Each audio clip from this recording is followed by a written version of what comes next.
नमस्कार दोस्तों, स्वागत है आपका और आपके साथ हमेशा की तरह मैं हूँ आशी मात्यानी। दोस्तों, ये कहानी सिर्फ सीटों की संख्या बढ़ाने की नहीं है जिस पर मैं आज ये बात करने जा रही हूँ। ये कहानी है सत्ता के गणित, समाज के संतुलन और लोकतंत्र के भविष्य।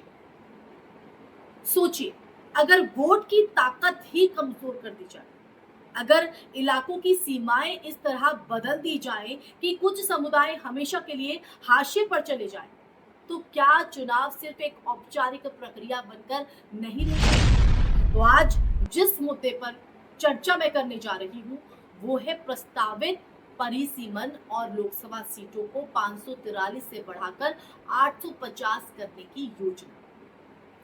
आधिकारिक तौर पर ये तर्क दिया जा रहा है इस संदर्भ में कि देश की जनसंख्या बड़ी है और प्रतिनिधित्व बढ़ना चाहिए।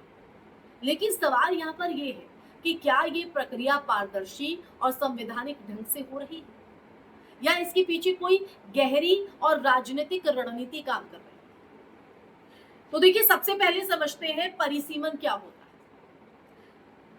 दरअसल परिसीमन का जो मतलब है वो ये है कि चुनावी क्षेत्र की सीमाओं का पुनर्निर्धारण, ताकि हर सांसद लगभग बराबर जनसंख्या का प्रतिनिधित्व करे। और भारत में ये जो प्रक्रिया है वो आमतौर पर हर जनगणना के बाद होती रही। लेकिन 1971 के बाद एक बड़ा बदलाव हुआ, जब सीटों की संख्या को फ्रीज कर दिया गया ताकि जनसंख्या नियंत्रण को बढ़ावा देने वाले राज्यों को नुकसान ना हो। अब ये जो रोक है 2026 तक लागू है। अब जो प्रस्ताव सामने आ रहा है उसमें सबसे बड़ा बदलाव यही है दोस्तों, कि सीटों की संख्या को अचानक 543 से बढ़ाकर 850 करने की बात हो रही है। अब वो भी बिना, अगर देखा जाए तो वो भी बिना नई जनगणना के, यानी पुराने आंकड़ों के आधार पर ही पूरे देश का राजनीतिक नक्शा जो बदलने की तैयारी। अब ये अपने आप में एक बड़ा सवाल खड़ा करता है कि जब जनसंख्या के नए आंकड़े उपलब्ध ही नहीं है, तो प्रतिनिधित्व का ये जो नया गणित है वो कितना न्याय संगत हो। दूसरा अहम मुद्दा है परिसीमन की अनिवार्यता को खत्म करना।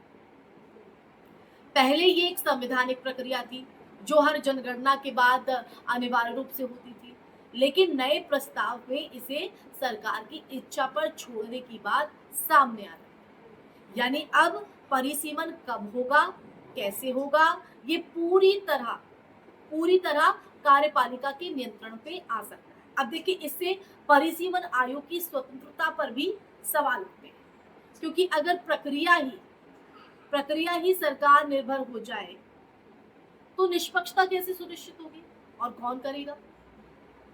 और अब आते हैं सबसे संवेदनशील मुद्दे पर, वोटों का संतुलन। आरोप ये है दोस्तों कि परिसीमन के नाम पर मुस्लिम बहुल इलाकों या दलित पिछड़े वर्गों को के जो वोट है उन वोटों को इस तरह विभाजित किया जा सकता है कि उनका जो प्रभाव है वो कम हो जाए। उदाहरण के तौर पर अगर किसी क्षेत्र में 40% अल्पसंख्यक वोट है और उसे ऐसे क्षेत्र में जोड़ दिया जाए जहां 80% बहुसंख्यक वोट हैं, तो वो 40% प्रभावहीन हो जाए। और इसे राजनीतिक भाषा में वोट डिल्यूजन कहा जाता है। ये सिर्फ एक तकनीकी बदलाव नहीं है, बल्कि प्रतिनिधित्व की आत्मा को प्रभावित करने वाला कदम भी हो सकता है। अब देखिए, इसके साथ ही एक और बड़ा राजनीतिक आयाम जो है वो सामने आता है, उत्तर और दक्षिण भारत का संतुलन। अगर नई सीटों का वितरण जनसंख्या के आधार पर होता है, तो उत्तर भारत के राज्यों जहां जनसंख्या वृद्धि ज्यादा रही है उन्हें अधिक सीटें मिल सकती हैं। वहीं दक्षिण भारत, जिसने जनसंख्या नियंत्रण में बेहतर प्रदर्शन किया, उसकी जो हिस्सेदारी है वो अपेक्षाकृत कम हो सकती है। अब देखिए, इससे संघीय ढांचे पर भी असर पड़ सकता है, क्योंकि अगर बात करें संसद में शक्ति संतुलन की, तो जो शक्ति संतुलन है वो बदल जाए। और अब बात करते हैं महिला आरक्षण की।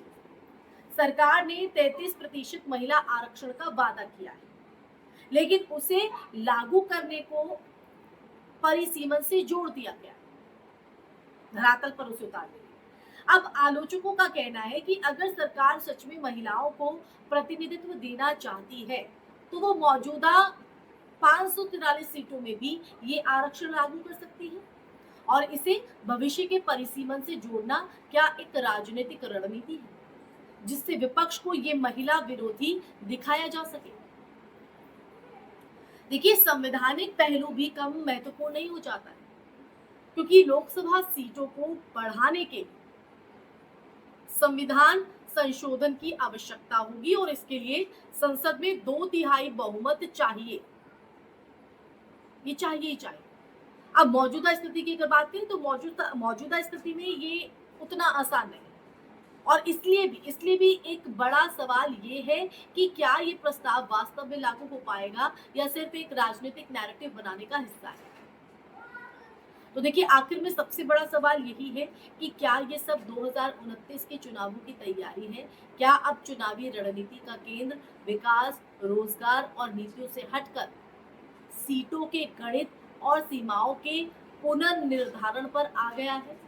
अगर लोकतंत्र में जीत का रास्ता इस तरह के संरचनात्मक बदलावों से होकर गुजरने लगे तो फिर जनता की भूमिका क्या रह जाएगी। ये अहम सवाल यहाँ पर खड़ा हो जाता है। तो वो भूमिका क्या रह जाएगी, ये सवाल इसलिए भी महत्वपूर्ण हो जाता है क्योंकि किसी भी चीज का एक आधार होता है और जब वही हिलने लगे तो सवाल यहाँ पर उठना, सवाल पूछना, सवाल खड़े होना लाजमी हो जाता है। क्योंकि लोकतंत्र सिर्फ वोट डालने का अधिकार नहीं है, बल्कि ये सुनिश्चित करना भी है कि हर वोट की जो कीमत है वो बराबर है।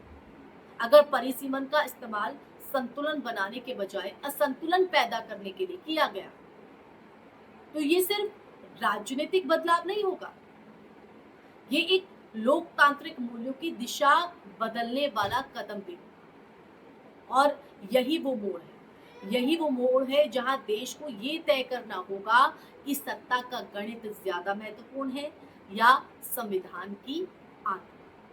इसी के साथ इस चर्चा में फिलहाल के बस इतना ही दोस्तों। ये चर्चा आपको कैसी लगी कमेंट सेक्शन में कमेंट करके दीजिए। फिर हाजिर होंगी ऐसी चर्चा लेकर, तब तक के लिए आप अपना ख्याल रखिए। जय हिंद, जय भारत।